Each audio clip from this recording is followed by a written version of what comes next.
the Jones, and I'm ready to take you on a mysterious journey right now. We welcome you to Off the Trails right here on the Spaced Out Radio YouTube channel. If you guys haven't hit subscribe yet, please do. We'd love to have you. Shout out to Bumblefoot for that amazing intro music. I really appreciate it. And you guys, please follow us at Twitter at Spaced Out Radio, Instagram at Spaced Out Radio Show, and on TikTok at Spaced Out Radio. You can find me at thecryptidhuntress.com, and please subscribe to my YouTube channel, The Cryptid Huntress, where I have some pretty neat shows throughout the week. Wednesday at 1 p.m. Eastern, I have a daytime show, and then on Thursdays, I have a remote viewing show, 8 p.m. Eastern every Thursday.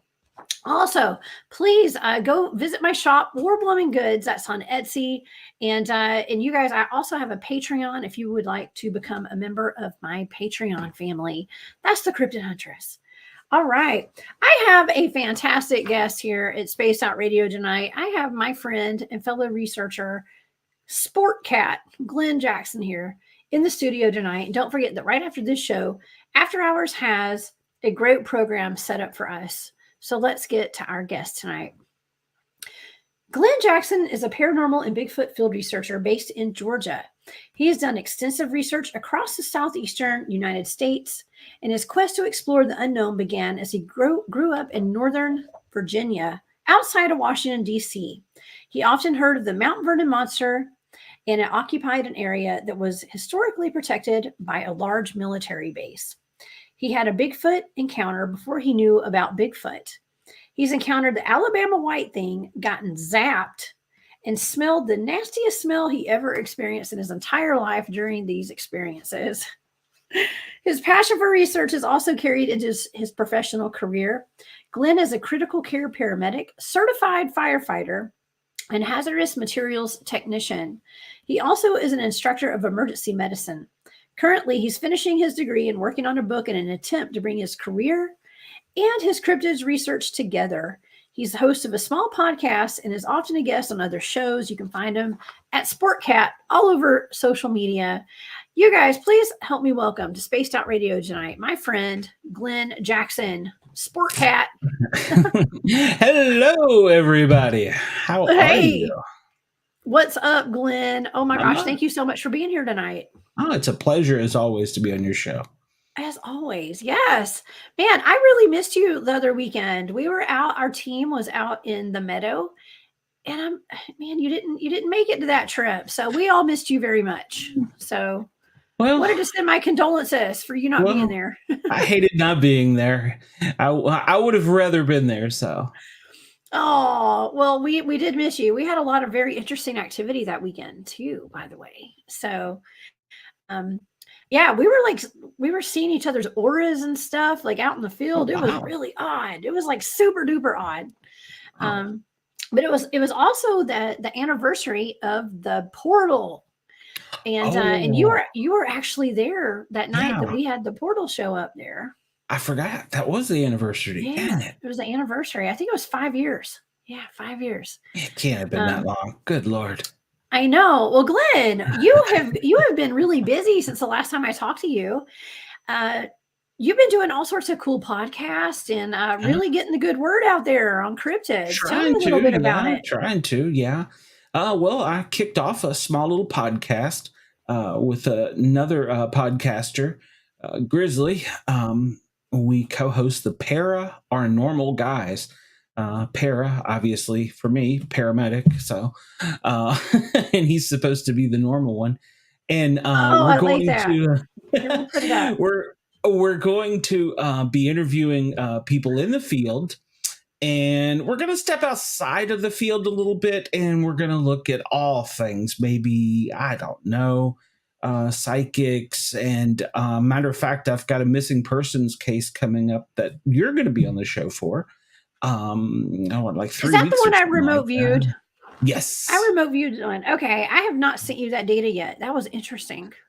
Yeah. I'll send it to you. I'm sorry. Yeah, I can't wait. No, you're good. It's we're gonna do that. What my goal with that one was to get a panel of people that are either remote viewers, psychics, or whatever, and give them this case that's been going on since was it 21? I think it was. and just see what turns up. And it seems like it may be pretty interesting from what I'm hearing back. It's going to have you and Trey and then a couple other people. So it's going to be kind of cool. I'm looking forward to that. And then I think we're going to have some other people, some celebrities, some sports stars. I landed a sports star that's going to come talk about celebrities. Yeah, I had a comedian last week, Adam Nutter. And then Miranda, oh Lord, the Maverick is MMA. She's number 15 in the flyweight. She's going to come on and talk about her paranormal experience. So, yeah, so amazing. It's gonna be isn't it interesting the wide range of people who have paranormal experiences and that are actually coming out and talking about them these days? It is. And I wonder if it's just because the government has become so open and freely. I mean, we went, 2 weeks thinking we shot down a UFO, so. Three UFOs. So, yeah, they're great. 3. So, so yeah. And, I think there's still some things out there that they haven't told us about. But so, yeah, it's kind of crazy. Bobby Dizzle. Go Vols. Go Vols, Bobby. Go Vols. So. Oh, is that one of your Tennessee buddies right there? He probably just tuned out. No, he's a diehard Alabamian. I had to actually message him and roll tell Tide. him. Good for him. Message him and tell him the correct time because he was an hour behind us because, they haven't won a championship. Well, because they're in that central time zone. A lot of my viewers in the central time zone, actually. Yeah. So. I have a lot of viewers, a lot of friends that are out there. So I always have to be sure to specify the time zones when we're doing these shows. But yeah, roll Tide, Bobby. Okay. Oh, well, I don't know, Jessica. I did love you, but it's I know, I live in Georgia. Right. Absolutely. Well, I live in Georgia and I'm a Vol fan, so Yeah, so it's okay. I'm an Alabama fan too. I'm a SEC fan. I don't care who it is. Okay. But your handle is Sport Cat. So you are all into sports and you are a Vols fan. But we're not here to talk about sports. Listen, that got me in trouble on my daytime show. Okay. One time I did have a guy that came on and started talking about baseball, and it was not taken very well. And I don't blame my audience. I wasn't real excited either. Okay. Oh, no. But but anyways, yeah. So let's talk about some of these interesting experiences that you've had out in the field. Listen, Glenn, you and I go way back. Okay, we go way back to the very beginning of my research career. Okay, not that it's a career by any means, but my research experience. How about that? And you are really awesome. First of all, holding down base camp, okay, when we're out there in the field, but you've been out in the field plenty yourself. I mean, we're all out there in the field. But I would actually later tonight like to talk to you a little bit about base camp and operations and things like that we do when we're out in the field, because that's very important as researchers. Sure. But you've had so many cool experiences. We can't not talk about it tonight, Glenn. And one of those experiences has to do with you getting zapped by a Bigfoot. And I didn't even know. Tell me about it. I didn't even know it was zapped. What was it? Because you're not the only person that I know that's been zapped before. The head of our team, one of our teams has been zapped by a Bigfoot. When I went out on one of my very first excursions here in Georgia, I went out with a different group, and we were in the Northwest Mountains.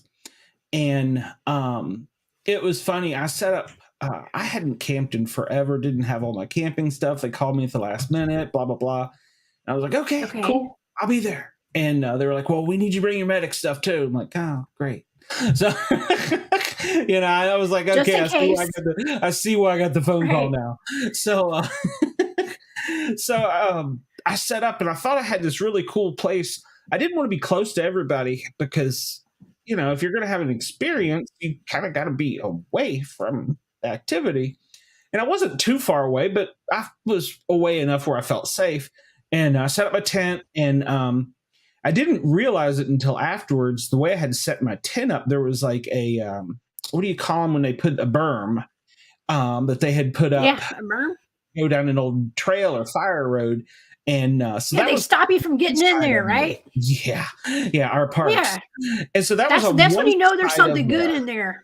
Exactly. When there's a berm set up, they're hiding something. I'm just saying. Exactly. Am I right or am I right? I agree. So that was the on like the right side of my tent. And I set my tent up so when I come out, I would like be away from base camp and like I could open my door, and there was that little trail that burned up right there. And so I was actually from a tactical advantage, it was a horrible spot. Because there was literally the berm on one side, and there was from where the erosion and stuff had settled in. And so there was like I don't know, almost a horseshoe. Oh, my girl, a horseshoe of dirt around me. So, I mean, they could have like crawled up and like looked over at me. And well, we'll get to that.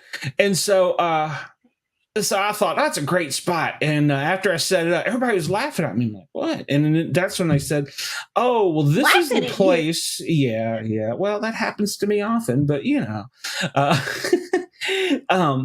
I was like, what? And they're like, that's when they pointed out that, well, you're in a horrible spot because, they could like crawl up and look down in your tent. And I'm like, well, maybe it was Sasquatching. Okay, maybe somebody should have told me that. Well, obviously, if you got zapped, you were in a pretty good spot. Well, then they went on to tell me as the night progressed. Well, that's where I can't remember the guy's name, had his head rubbed, and I'm like, excuse me, he did what? And so apparently on a trip, I guess the previous summer or maybe spring, I'm not sure. Once again. Hello, Linda. Everybody at night had went to sleep, and this guy, it was his first trip out too, and he said something big came and grabbed his head, and he could feel it running its fingers through the tent. It like had a hold of him, and he's like, what do I do? What do I do? What do I do? Yeah. I mean, like, it had the nylon from the tent had pressed in and grabbed him. And he said that was the last time I ever slept in a tent. He sleeps in a van or a camper now. Yes, that's interesting, Glenn, because I had Terry on the show last weekend, Terry Wendell, who was a good friend of ours, who goes out with our team. And he told my audience about his experience where he was poked through his tent by a Bigfoot. He put a finger into his tent and poked him. That's why I have a gigantic tent. I go out there, I'm glamping everybody when we're car camping, and I put my cot in the middle of my tent. It's like a 6 to 8 man tent. Okay, it's huge. Can hide me in there when I get scared. For this very reason. No, because I know that people get poked through their tent, and I refuse to get poked. I'm sorry. I will get in the middle of that tent. You're going to have to step on my tent to get in. I'm normal. Well, now I'm in a tent cot, and I've had it drugged. You remember that, don't you? Yeah. That was what Taz? I don't know. It was literally drugged one night, and I didn't even know it. But yes, but I can tell you that too if you want to. But so I was like all paranoid now. I was like, great, this guy had his head rubbed. They're going to squish my brains out. This was one of my first times out in Georgia, so I didn't really know what to expect. I didn't really know these people that well, so it's kind of like, I don't know what's going to happen here. So I was one of the last ones to go to bed, which isn't unusual for me. If you know me, I'm the night owl anyhow. I'm up patrolling the base camp, making sure everything's safe and locked up and whatever. And so, so I hit the hay. And so I look, and one of the guys had put a lantern up in a tree so that there was just a little light, but it was starting to die out late at night. And so I was like, okay, now it's going to be totally dark. And so I'm laying there, and I'm like, laying on my back, and every like little cricket would wake me up. And I heard something. I'm like, well, what did I hear? And then I heard like some crunching, but I really couldn't tell what it was. Yes. And I was like, okay, maybe it's just a deer or raccoon. I don't know. And then I heard a deep growl. And I'm like, okay, well, that can't be good. I'm not sure what that was. But it wasn't like an aggressive growl. It was just more like a... So I was like, all right, I don't know what that was, but I'm just going to lay here. And so I had like my flashlight in one hand and like my pocket knife in the other. I was like, what do I do? And so it sounded like it was outside the tent. And I was like, okay, maybe these guys are just messing with me. So I'm just going to lay here for a few minutes. And so I kind of rolled on my side where I could kind of look and peep out the little space between the flap and the zipper. Couldn't see anything. The light had gone out. And then I started hearing numerous footsteps. I'm like, okay, that's got to be them. And then I was like, there's no flashlights. These guys like to use a flashlight on everything. I'm like, all right, well, we're just going to roll with this. And I heard something coming up the trail and hit that little berm behind me. And I'm like, okay, what do I do here? And I'm like frozen. I'm like, all right, do I grab my gun? Do I jump out with my knife and yell, ah? What do I do? What's the protocol here? And so I'm like, all right, just deep breath. I'm gonna be okay. Just let it step on you. Just let it step on you, Glenn. Exactly. Yeah, because it could have just like jumped down and squat. Hey, it would have made an even better story. Just let it drag you out. You'll be fine. You have a good story to tell.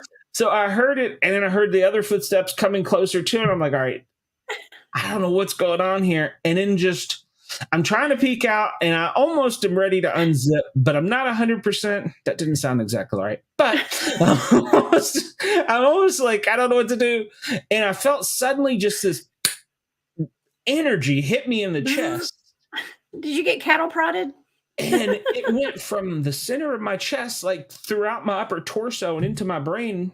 It's kind of the opposite of a brain freeze. Well, I hope that it jump started something up there. Just kidding. It had to have. It had to have. And I said, you know what? And this is the craziest part of the whole story. And now I got more noises going on and everything outside. And yes, I said, you know what? I'm just going to roll over and go to sleep. That's what we always do, Glenn. Okay, isn't that the strangest thing? Like anytime we have a lot of activity, our team in general, like we'll just all go to bed. Like we all go to sleep. Yeah, Amy, thank you for that super sticker, by the way. What's up, Amy? Hi. Thank you. Yeah, Glenn, we just all go to sleep like in the most crucial moments where we should be like staying up and like researching, knowing there's a Bigfoot or something in our camp. We all go to bed. We all go to our tents. It's a common phenomenon that a lot of other teams talk to me about sometimes. They say that they do the same thing. When the going gets tough, they just all go to sleep.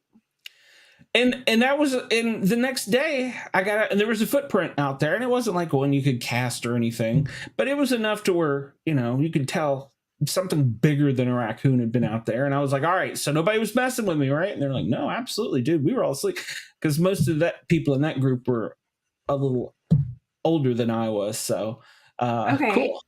And so I was like, all right, so if nobody was messing with me, I'm like, so here's the story. And I told them, like I just told you. And I was like, man, they were like, well, that's interesting. And they were like, well, you could have been zapped. And I was like, no, I was just tired. And they were like, no, you could have been zapped. And I really didn't give it any more thought to a little bit later. Yeah, I didn't want a head rub from Bigfoot. I don't want a foot rub either. I don't want any kind of rub from Bigfoot. No. Stay away from me. I'm in the center of my tent. You can't reach me, Bigfoot. Well, we have an agreement. If something grabs me in the tent cot, I'm running to your tent. I mean, that's okay. No, Glenn. Here's the thing. Okay, so this is funny because it's my name because you'll probably shoot me otherwise. Well, that's what's really funny is like the audience is getting to see me with one of my teammates tonight. And by the way, we have another teammate in the chat. What's up, Craig? We got Craig Action Jackson in the chat tonight. My cousin from another mother. Exactly. So here's the thing. Like everybody's seeing us acting silly because I'm with my teammate tonight. We have a lot of fun. You guys, we have a big history, and with Craig as well. You guys we cut up a lot.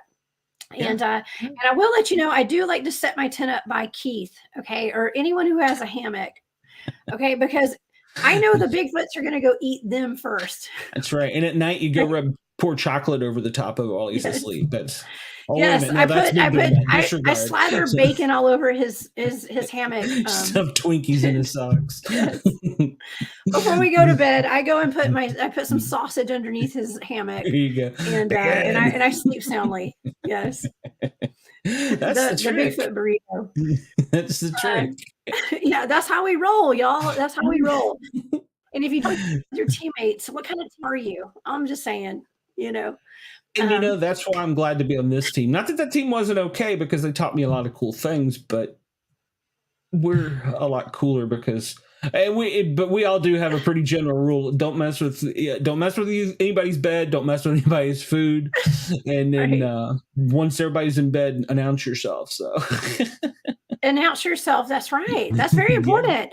Yeah. yeah. So you got zapped. Okay. So did it make you feel sick or anything? Because a lot of people who say that, because I've actually been hit with something that could have been infrared at least once or twice out in the field. Did it make you feel like you were going to throw up, or any kind of like I bodily functions were weird, or explain I that? just felt, like I said, it felt like a brain freeze, but kind of a reverse. Instead of the cold, it was just this warming thing and like a peaceful, you're sleepy now. And Yeah. so, I mean, the only physical effect, even looking back as a paramedic, I could think of was the just kind of, it just felt numb. I mean, you know, the feeling like when your arm or leg or something goes to sleep, your toes, whatever. Yeah. It felt like that radiating out throughout my upper torso. And like I said, for some weird reason, I was like, okay, it's time to go to bed now. And I just rolled over and grabbed. And what's even weirder is that's not the way I normally sleep. So, I mean, I don't normally, cuddle up like that. But I was like, yeah, I'm Yeah. just going to go to sleep now. Nothing to Yeah. see. Well, Glenn, I think that that's part of this infrasound that they put out. I think so. That could be why we all get. It's almost like a hypnotic state where we're all just kind of lulled to sleep. That's a good And it's not. description. Yeah, it's not even like we all go to sleep, but we're all kind of lulled to our beds, to like our cots, to our tents, to Mhm. go just. We don't even question it. It's like the whole team will just go lay down, Mhm. and it doesn't make any sense. It makes total Well, sense at the time, but the next day it doesn't make any sense as to why we did that. I'll give you a stranger one. I was out with Okay, Keith. This was the very first time I the was with Bigfoot burrito. Yes. Bigfoot Burrito, my Bigfoot Burrito buddy. I was out with Keith and our team leader. He was with somebody else in front of us, and it was in the middle of the night. We were going down a trail. Thank you. And this was the very first time I'd been out with them. And uh, CL said, I'm going to go with, I can't remember her name. I don't think she's with us anymore, but go up the path about 100 yards or so and then wait like 10 minutes. And in like 10 minutes, you come behind us. Let's see if anything happens in between us. And this was the first time I met Keith. He had his dog. And we Stevie. were, Stevie, that's right. Yeah, I forgot his R.I.P. name. Stevie. Stevie. She Yeah, was a yeah. sweetie. Yeah. Oh, Stevie was great. And so Keith and I are getting acquainted, and he's like, "Oh, you can eat this leaf, and you can eat that branch, and do this." And so I'm like, Biologist. Yes. yeah, It's yeah, it's good to kind of have funny. him It's like on our walking team. with a encyclopedia of everything to survive on out there. And so Yes. we're walking down a trail. It's late, it's dark, and like I said, it's first time with him, and I didn't know who he was, didn't know what he did, didn't really know anything about him at the time. And he looks at me, he goes, "Man, I've had a really long day." And I'm like, "Oh, well, I'm sorry. I worked yesterday or whatever. I don't know." And he's like, "No, I'm really tired." And I'm like, "Okay, you want to stop for a minute?" And I'm not in the greatest shape, but he's like, "No," he says, "let's just keep going." And he goes, "I'm going to stop." I'm like, "All right, are you okay?" I was like, "Do we need to call?" And we didn't have radios at the time. We started instituting safety stuff after this. Well, this and Our other protocols. things. Yeah. Yeah, yeah. And he says, "No, I'm going to lay down and take a nap." I was like, and actually, I didn't know him. I was like, "You're going to do what?" Someone take a nap. Okay, now the paramedics kicking in me. I'm like, all right, I don't know this guy. Is he diabetic? Does he have a drug problem? I'm just rolling through Right. the things. And so I'm like rapid firing questions, and he's laying down on the ground trying to go to sleep. And I'm like, dude, I'm not going to leave you because that's not what I do. It's like, so if you want to take a nap, I'm going to be here, but I'm going to be watching you. And so yeah, and and after a few minutes, I was kind of like, I mean, I really didn't know what to do, and he's like, "Oh, I think I'm okay now," and we continued down the path. Yeah. He took like a 10-minute nap, and I was like literally in freak out mode because it was the first time I'd ever been with Keith and the first That time is with odd. ERG, Yeah. and the big guy was up ahead, and I had no way of getting in touch with him, and I'm like, "What do I do? I think I That just was lost before we Keith." had our baophones. Okay, so that's something that we do. That's part of our protocol now in the Yep. field. Is we all have our CB radios. Everybody's certified. Maybe I may or may not be, but everybody else is. in ham radio. Okay. But anyways, yes. So that's part of our protocol because it is so dangerous out there in the field. People have no idea all the stuff that can happen, and this sleeping thing, I think it's part of this infrasound that we experience when Bigfoots are in our vicinity, and ETs as well, Glenn. Because as you know, we have just as much ET activity out in the field as we do Bigfoot activity. They're behind me. And Glenn, okay, so Joe Monk is in the chat. Hey, Joe.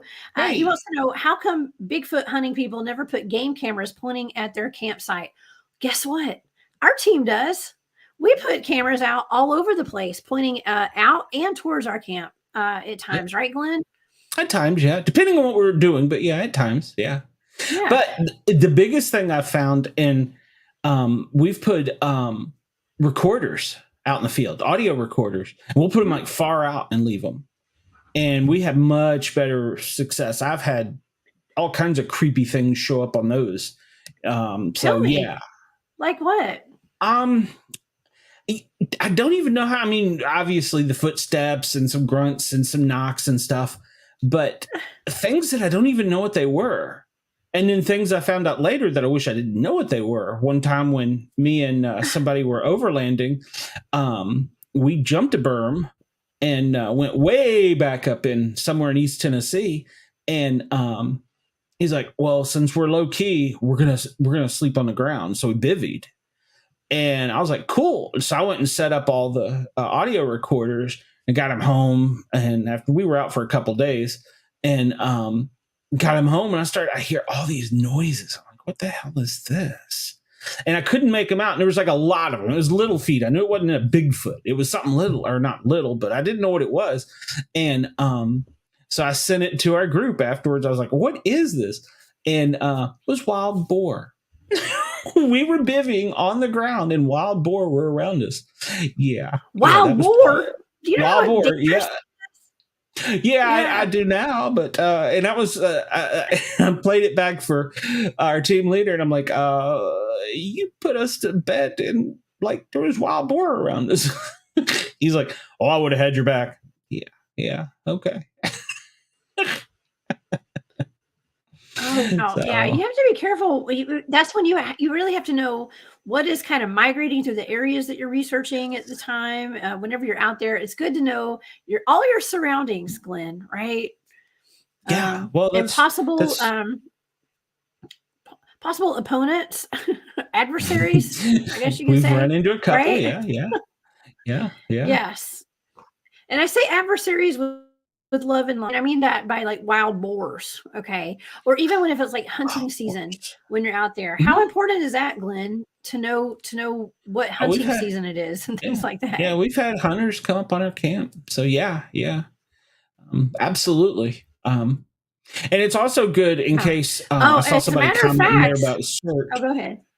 I saw somebody on there commenting about CERT training, the emergency response training. Good idea to have, absolutely. But we've had instances where we've had to be able to take people away, So we have. I mean, the places that we research have such high strangeness.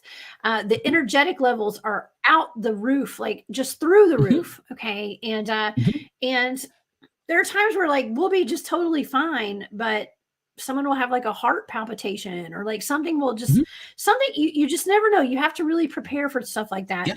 And that's why a lot of our team, we are not me, but like Glenn, you're a medic, paramedics, and we've done combat medical training with our team and things like that. So if there is a medical emergency, someone on our team has a sucking chest wound, tape to put over their chest or something, like we all carry our medic bags. Even I have one. I'm not a medic, but I've had a little training. I'm a novice. I'd let you bandage me. But hey, if nothing else, at least I know, I think my instincts will kick in, and I've had the training. And I think that's important for a lot of teams when they're out in the field. It's a big thing. Yeah. And then, if like a lot of places we go, there's no cell signal, at least have one person with the sat phone or the spot where you can push for help. And then of course, ham radio helps a lot too. Ham radio. Yeah, that's right. Do you recommend that everybody gets a ham radio, like a team, like what's the difference between a walkie-talkie and a ham radio, like a Beofunk? Power, transmission.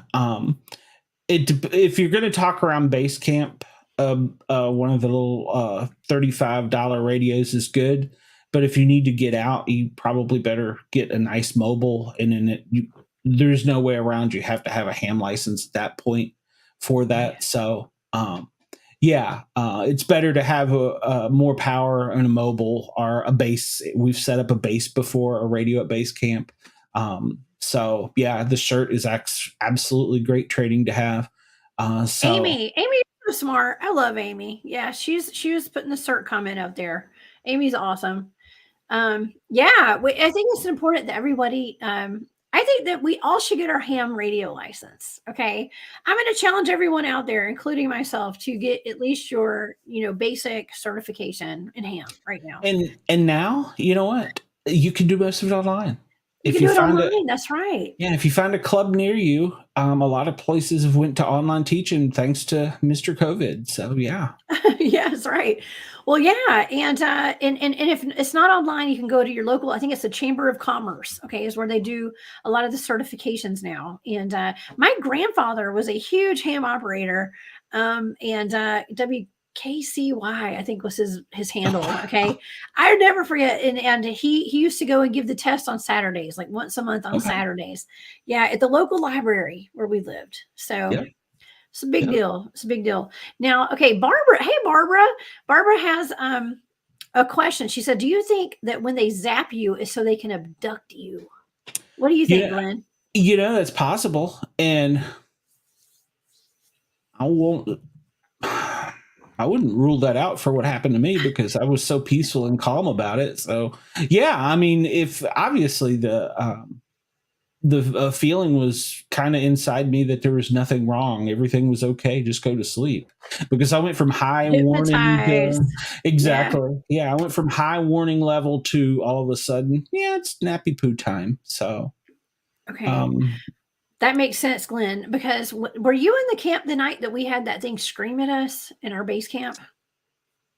No, I don't think I was. I was there the night that we had that robot chatter. No. Okay. No, I was not at that one. No, but I was there the night of the robot chatter because it was right by my family member's tent. Like literally, he thought it was like in his tent. Yeah.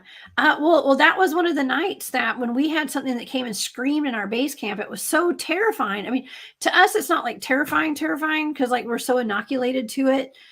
But even for the most seasoned researchers, we were still a little weirded out by it. I mean, it was too close for comfort. Well, yeah. Every now and then something weird will happen that's out of the normal. And normal for us is kind of odd, but yeah, we're not normal. We're not normal humans. No. However, so what happened was an hour later after this gigantic scream happened in our base camp, we all went to bed. And but I don't think any of us slept, but we were all in our tents for whatever reason. And what we should have done is we should have like gone out and expanded around the perimeter or something and done some research and set up posts and scouted it out. But we didn't. And it just still to this day does not make sense to me why we didn't do that. And that's the exact opposite of what we normally do. Exactly. So that's why I think that this infrasound, there's just way more to it. There's something else. It's almost hypnotic in a way. And I'm not sure if it's the infrasound or if it's something else. But there's something that gets you very calm and in a peaceful state. And you just want to kind of go lay down. But all the while, they're like beings out there throwing rocks and acorns at your tent. But you're just still chilled out. You're just chill. You're like, all right.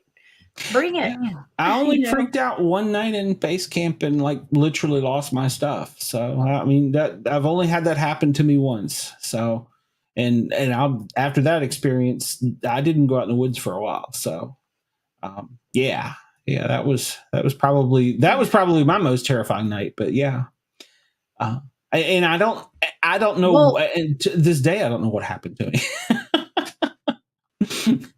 No, sometimes I've had a lot of people say we need regressive hypnotherapy sessions and things like that, and I haven't done that yet.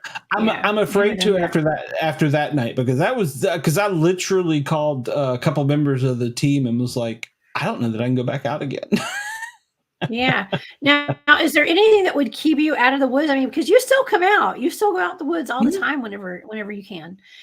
Have you ever had anything that was that scary that really did keep you out of the woods for a while? That night kept me out for a year. Me and Okay. our team leader had been out.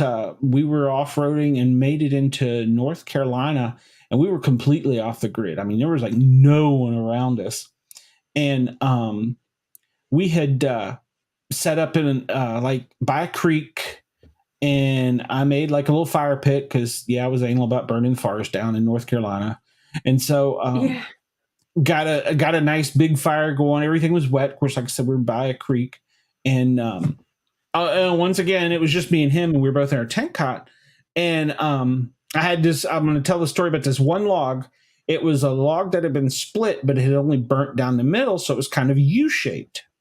And I left that out of putting all the wood in the fire until nighttime because I was like, all right, we don't want a lot of light. We don't need heat. But we do want to be able to have just a little bit of light. So I set that log on the fire when we went to bed, knowing that it was inside the rocks. It was not uphill, so it couldn't roll down and out of the thing. So remember that. And I was like, that'll give us just a little light. And so we hit the sack because we'd been out four-wheeling and everything all day and exploring and adventuring. And dead asleep in my tent cot. And all of a sudden, the entire inside of my tent cot lit up. I mean, like it was weird. Daylight, but it was a light from inside the tent cot. Now, if for anybody that doesn't know what a tent cot is basically exactly what it says it is. It's a cot with a tent over it, and it's like big enough for my fat tail to like roll around. That's about it. Trying to change clothes in there so Jessica doesn't always see me naked in base camp. Yeah, no, it's tight. Is awkward. It's a very tight little one-man tent. Okay, and it's like a cot. Like I put a cot inside my tent, but I have a gigantic tent so Bigfoot won't poke me. Okay.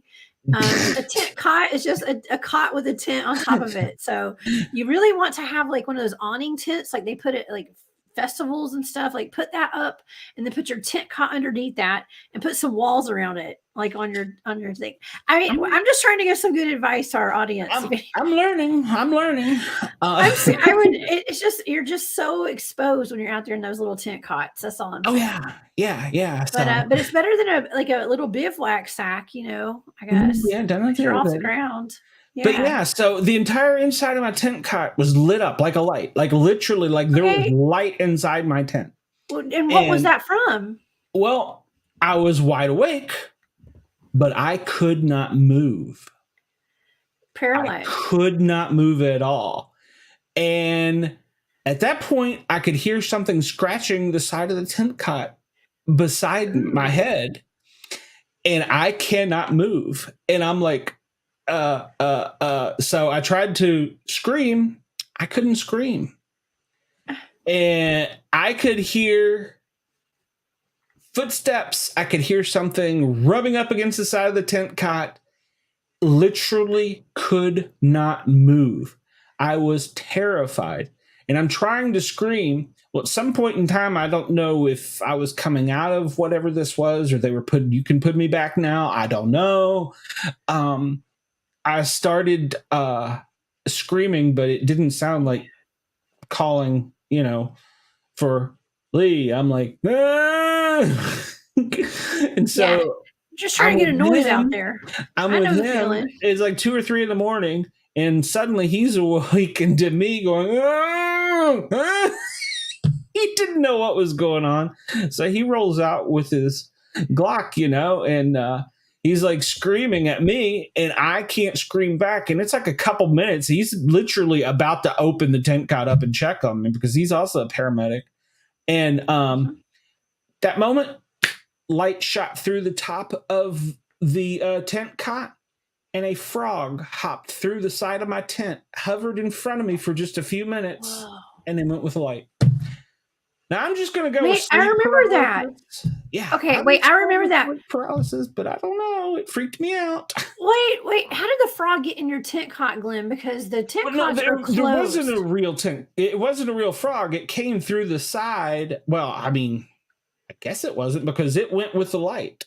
It came through the side and then went up with the light. I got nothing. That's weird. Okay. I got I remember nothing. the frog, but wow. Okay. Yeah. Yeah, we have such strange things that happen. And at least we're close enough to our teammates where if something happens and we do start muttering and mumbling and stumbling over, like, just these mumbles that because, when we do, and you do wake up paralyzed like that, it's pretty terrifying. Yeah. But at least some people will hear, and, that guy in the guy in the Bigfoot burrito next to me, usually I'm close enough to him so he can hear me, I'm trying to make it my cousin every time now, since that's what his new thing is. So. Yes. Wow. Yeah. Well, hey, Dennis Mooney Jr. has a really cool comment, actually. A question: what about technical rescue training and search and rescue training? Well, we do all of that with our team, right, Glenn? I mean, we do all sorts of tracking. And matter of fact, tomorrow night I got Rob's coming on. We're going to talk about human and animal tracking. But we've all been trained in all of this. Right? Yeah. And that's a nice thing. Our team, we're kind of really diverse because we have people that are in all parts of, law enforcement, public safety, everything from computers to rocket scientists. So we can all teach somebody else something. So yes, absolutely. Get that training. The big thing is, if you're going to go out into the woods, know where you can get help or know how to get to help. Like when we're in another state, of course, I know most of them in Georgia and Tennessee, but know where the hospital is, know where the ambulance service is, know where everything is, Yes. Yeah, absolutely. It's so important. And we actually do that before we go out in the field. We have an operations order that we put out, no matter, because, Glenn, you and I are actually members of like 3 different teams at least. And so we go out with all of those teams, and we always have an operations order before we go out, where the head of the teams will send out a long list of possible adversaries, like I said earlier, a list of items that we might need, the weather conditions, whatever it is. Like we have an order, and I think that's really cool for people who are going to be out. If you have a Bigfooting team, it's important to have stuff like that. To know the local grocery stores and gas stations and the distance from where you're going to be to where those are in case there's an emergency. Yeah. And you should also know, and I'm not saying it's wise to ask or poke, but if you have a medical condition, let your teammate know. Please. Yes, because, please. Even if you don't have a medical person on the team and you've got to get help, if the person already has a medical condition, when I get there as a paramedic, it's nice to know. So, or if you're allergic to peanuts or whatever, try and it's, I mean, we think outside the box as far as strange and crazy things, but think outside the box as far as safety too. So. Yes, like said, absolutely. If you're allergic to peanut butter, let me know so I don't bring a PB&J and you're going to, so yeah. Exactly. Okay. Well, that's great advice. And I think that's great for anybody who's going to be out in the field doing this research. Now, Kaiju Ninja 1985, what's up? Yeah, the scream was not recorded, by the way. It happened early in the evening, and we weren't expecting that at all. So it was not recorded. And also we have another question. Glenn, what are your thoughts on Dogman? That's a great question. I have not had any personal experiences that I know of with Dogman, and I hope that I don't. I know some people in the Chattanooga area, and I'm just kind of being vague because I'm not really sure what part of the Northeast, East Tennessee area they search, that have had some experiences with Dogman, and they weren't quite pleasant. Yeah. So, that's my research spot right there. I've done a lot of remote viewing of East Tennessee, Glenn. And Glenn, okay, so I want the audience to know you and I have trained together in remote viewing. You are just as trained as I am in remote viewing. But you're pretty good. So. Well, thank you. You're pretty good too. We're all pretty good. We've been doing it for a long time. I just have a show about it. Okay, I went rogue. I think you did go rogue. I think you practice it more. So I do. Well, I do it at least once a week, more than that. But yeah. So I was asked to remote view a lot of different attacks by possible dogman Hmm. in East Tennessee, and so Hmm. that's where you're from. Hmm. How do you feel about the Oak Ridge Laboratory over there, and what do you know about it? What is the inside scoop, Glenn? Well, they just had a uranium fire, kind of They odd, but did. yeah, yeah, Tell me with what you a think, though.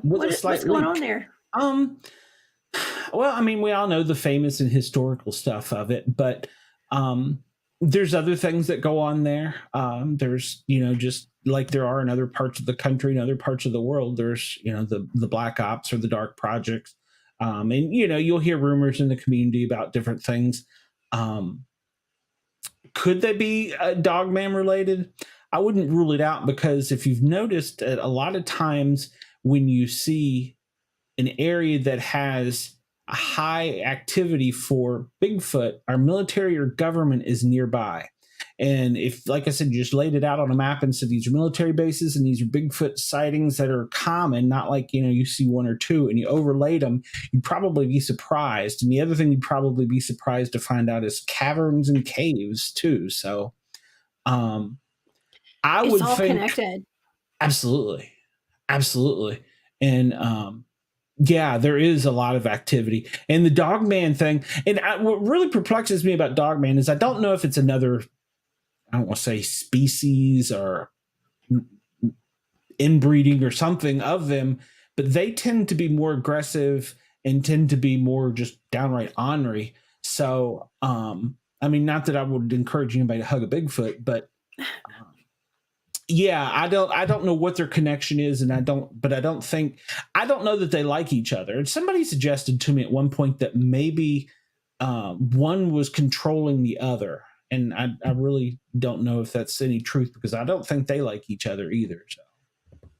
Yeah. Brown dwarf. I love that. What's up, Brown dwarf? He said Jiffy, not Jiff. And you know what he's referring to? He's referring to the Mandela effect. And I'm not sure if I missed some more comments in the chat. I don't know, but this is just the Mandela effect at CERN. And from what I've been told, they have a large hadron collider in Oak Ridge. So that is, and they work with CERN in Switzerland on a project called Project Alice. And it's something to do with a large hadron collider of some sort there, which may or may not be shifting us into different timelines, and God knows what they're doing. East Tennessee has a lot more going on than people realize. So yeah. And I will say the only time I've ever really been there, to that area, I get a headache. I can't explain it. I mean, it's like I get a horrible headache, like a migraine type headache. Every time I go, I got friends there, and I'm like, we're gonna meet over here. So, well, that could have something to do with, I don't know, some kind of energetics there. Energetics. It could be, yeah, absolutely. Well, everything's radiation, energy, frequency, vibration. Yeah, well, I didn't realize there was uranium there. Like, mm-hmm. Of course, what was it? The Manhattan Project was made there. Like they did the Manhattan Project there. Actually, the first atomic bomb was made at Oak Ridge Labs.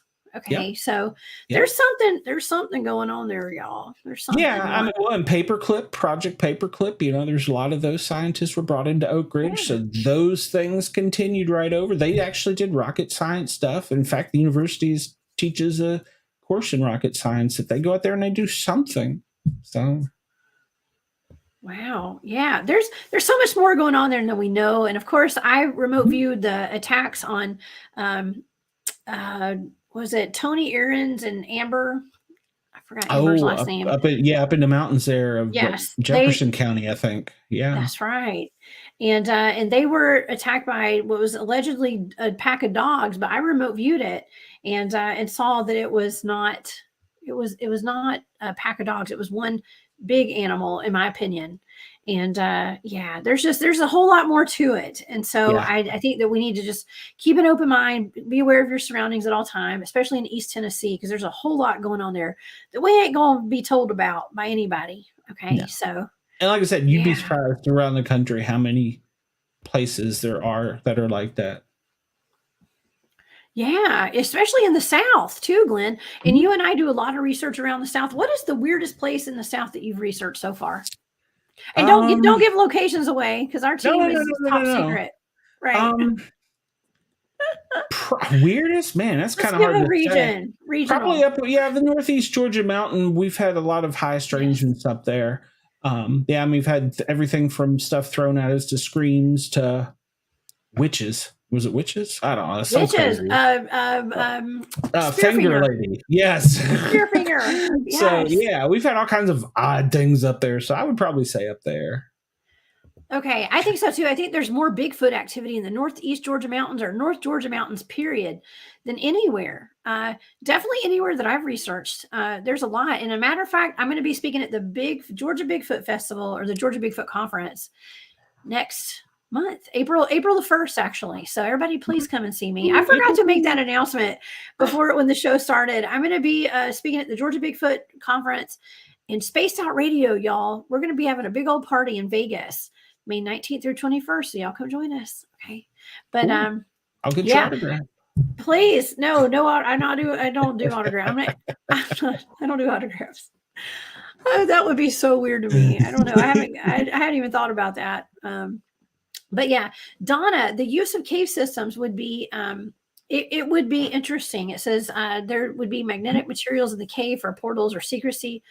There's so much going on underground. A lot of quartz and granite in the mountains up through that whole the whole Appalachians, really going up into the Vermont. Yes. Oh God, I forgot about that. Glenn's phone. Tell the audience. We have about 5 more minutes. Tell the audience about your phone incident. We were out 4-wheeling at the top of one of the mountains up there, and I had a little compass on the hood of my dash that was just a little ball, those cheap ones you get at the gas station, and it was always pointing us, and it turned in the opposite direction, and it started spinning. I have a satellite radio signal gone, which on top of the mountain, kind of weird, and my phone reset. And when my phone reset, I had T-Mobile at the time. Sorry, I couldn't afford much better when I first moved here. It reset. It fried the phone. And so I took it to T-Mobile, and they're like, we got nothing. We tried SIM cards. We tried all their little tricks. And it reset the phone to and I don't remember the date right off the top of my head. It was the date that the first computer was made. The very first computer, like 1/1 of 72 or something like that. It was some weird number, and it wouldn't change. It wouldn't do anything. And so T-Mobile, the guy from Samsung at T-Mobile called me, and he's like, I want your phone. And so T-Mobile sent it to them, and the guy called me. He says, what did you do to it? Tell me. And I'm like, I was out camping, and it was like, and yeah, he said, we couldn't unlock it. And he goes, there is no possible way. I pulled the chips. There is no possible way that it could have had that date on it. I'm like, yeah, that was so weird. It was so weird. I got nothing. Yeah, it was it. Yeah, I don't remember what the date of the first computer was, but it was like 1/1 of 72, and it was like right there on the screen.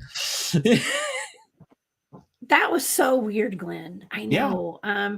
There's just stuff that just is beyond comprehension, beyond explanation, and it happens. A lot of our electronics do malfunction. The times, when I had that experience out in the we call it the UFO field. After this, my partner and I, my guy I was out there with for an entire day almost and night, our equipment malfunctioned where his devices went forward an hour and mine went backwards an hour, like the time on it. So it's almost like there was missing time, but it was almost like we must have been, maybe we were taken and like we just got dropped back at different times. Or the time I was at the top of the road there and somebody was going to turn down. We were the first ones there. I'm literally at the top of the road. They were going to turn down and call me on the radio so we didn't both have to turn around in case the gate was locked. Calls me and says it's okay.